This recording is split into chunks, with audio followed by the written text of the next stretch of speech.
Let's get more now from Melbourne by Luke Haggerty, spokesman for Victoria's State Centre for Emergency Management. Luke, thanks so much for joining us.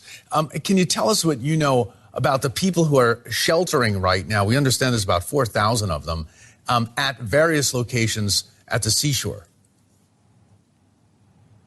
That's right. The good news this afternoon from Australia is that the wind change that moved through that area earlier today, which caused that fire to continue to spread towards the town of Mallacoota, which is where 4,000 people have been sheltering on the foreshore and on boats in the surrounding water.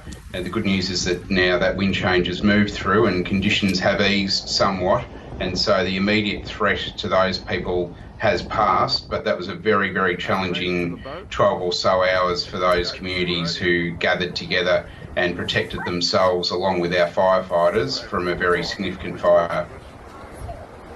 Luke, we've seen a number of fatalities now from extreme winds and fires. Are the fire tornadoes and the dry lightning we've been hearing about a threat to life and property and the volunteer and professional firefighters as well, of course, where you are? There's some very serious challenges with the weather conditions that we've seen across southeast Australia so far this year. We're only into our first month of summer ending today, and already we've seen more fire activity than we'd normally seen in an entire fire season throughout the summer period. Those fire tornadoes, and in particular the dry lightning, cause us significant concern, and that was actually the cause of these fires in East Gippsland.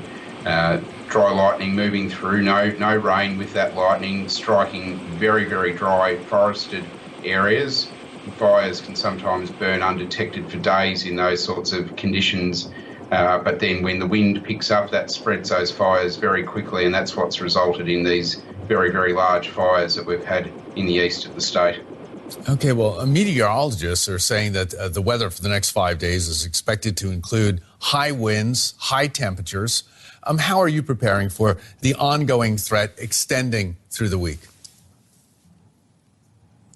Our focus, not just in the next few days, but moving forward throughout this summer period, is working very closely with our community members and giving them a strong understanding of what we believe will happen with these fires and with any new fires that start. The fires that we have burning at the moment are likely to continue to burn for a couple of months, more than likely, until we see significant rainfall. Thankfully, we've got a couple of days in Victoria now where conditions are more favourable for us to start to work on containing these fires, but they are just so large in size, it would be impossible to get that work done in the next few days before we see the heat and wind return. So our challenge is going to be ongoing for a number of weeks, making sure that we've got our firefighting resources, both on the ground and our aviation fleet in the air, ready to go to respond to new fires, continue to support the fires we already have burning, and continuing to monitor a situation and provide the community with advice as quickly as we can. Luke, all the best to you and all of your team there in the days ahead. Luke Haggerty, for a spokesman for the Emergency Control Centre in Victoria. Thank you very much.